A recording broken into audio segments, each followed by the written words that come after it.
예, 우선 우리 국민의힘이 새로운 당대표 선출 이후에 대미 관계에 있어가지고 어떤 관점을 가지고 있는지, 그리고 앞으로 대통령 선거를 앞두고 어떤 한미 관계를 약속할 계획인지에 대해 가지고 미국 조야의 관계자들과 아주 깊은 대화를 만났고 인사들 아주 폭넓게 만났습니다. 그렇기 때문에 아마 이 방미 성과는 저희가 외교 전략을 수립하고 또 그리고 외교 공약을 만드는데 소중하게 저희가 참고할 수 있을 것 같습니다. 예. 그리고 재외국민 투표를 홍보하기 위해서 또 저희가 워싱턴 그리고 뉴욕, 그 LA 지역의 교민들과 유학생들과 접촉하면서 굉장히 많은 일정을 소화했습니다. 그런데 하나같이 본국에서 치러지는 이번 대통령 선거에 대한 많은 관심을 보내주셨고요. 무엇보다도 해외에 있는 많은 국민들께서도 그 문재인 정부 실정에 대해서 실망감을 가지고 꼭 투표하시겠다는 의지가 있었다는 걸 확인했습니다. 나가 계시는 동안 논란이 많이 진행됐는데요. 그 곽상도 의원 자녀 50억 관련해서는 좀 어떤 입장이신지 궁금합니다.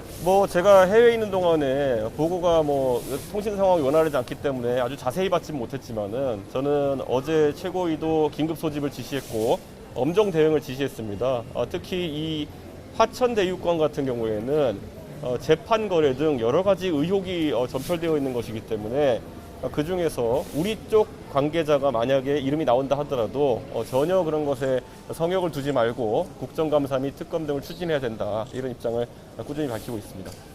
오시면서 보셨을진 모르겠는데 쪼개기 후원금이라고 해서 화천대유 관계자들로부터 곽 의원이 2,500만 원을 받았다는 이런 의혹도 보도가 됐거든요. 제가 방금 비행기 내려서 후원금 관련 내용은 정확히 파악을 하지 못했습니다만은 제가 말했던 것처럼 어떤 내용이든지 간에 성역 없는 수사와 아니면 또 성역 없는 검증을 해야 된다, 이런 생각을 하고, 이것은 곽상도 의원이라고 해서 예외가 아니고, 그리고 또 이 건으로 인해 가지고 다른 의혹들이 또 덜 주목받아서 안 된다. 그렇기 때문에 우리 국민의힘에서는 물론 저희가 어떤 징계 절차를 하기 전에 곽상도 의원님께서 탈당을 하셨기 때문에 당내 징계 정차는 이제 좀 하기 어렵게 됐지만은 곽상도 의원께서 검찰 수사 등을 통해 가지고 국회의원의 품위 유지에 실패했다라는 생각이 들면은 저희는 그 이상의 조치도 당연히 할 수 있어야 된다 봅니다.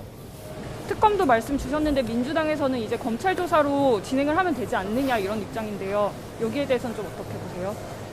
저는 이 건에 있어가지고 굉장히 특검이라고 하는 것은 공정성의 문제도 있지만은 굉장히 광범위하고 또 이 수사력이 필요하고 중립적인 수사가 필요할 때는 당연히 특검을 선택하는 것이 맞다, 이렇게 생각하고요. 지금 이 건에 있어가지고는 여권 관계자, 야권 관계자, 그리고 법조계 인사 등 굉장히 다양한 인사들의 이름이 언급되고 있기 때문에 당연히 공정성을 가진 특검을 통해 가지고 이 일을 처리하는 것이 가장 국민들 눈높이에 맞을 것이다, 이런 판단을 하고 있습니다. 마지막으로 하나 더 여쭤보겠는데, 그 곽상도 의원 사건 같은 경우는 지도부에서 추석 전에 이미 인지를 하고 계셨다는 이런 내용도 보도가 됐는데, 여기에 대해서는 좀 어떻게 보세요? 저희가 인지를 했다는 것은 맞을 겁니다. 왜냐하면 저도 이것에 대한 정보지 내용 등을 통해 가지고 곽상도 의원님의 이름을 봤으니까요. 하지만 원내 지도부에서 구체적으로 저에게 전달한 거는 딱히 없었고, 곽상도 의원에게 물어보겠다 정도, 이 정도 내용이었기 때문에 저는 그 부분에 있어 가지고는 미국에 있으면서 기사도 보고하면서 실시각 업데이트를 받았는데요. 제가 처음에 보고받았던 내용과 다른 부분도 있고, 그리고 합치하는 내용도 있습니다. 그리고 하나만 더 여쭤보겠습니다. 예. 그 조금 전에 그 초선 의원분들이 의원직 사퇴를 촉구하는 기자회견도 열었거든요. 여기에 대해서는 좀 어떻게 보세요? 저는 당연히 이 부분에 대해 가지고 젊은 세대의 분노가 클 것이다, 이렇게 생각하고요. 그 젊은 세대의 눈높이에 맞춰 가기 위해서는 곽상도 의원님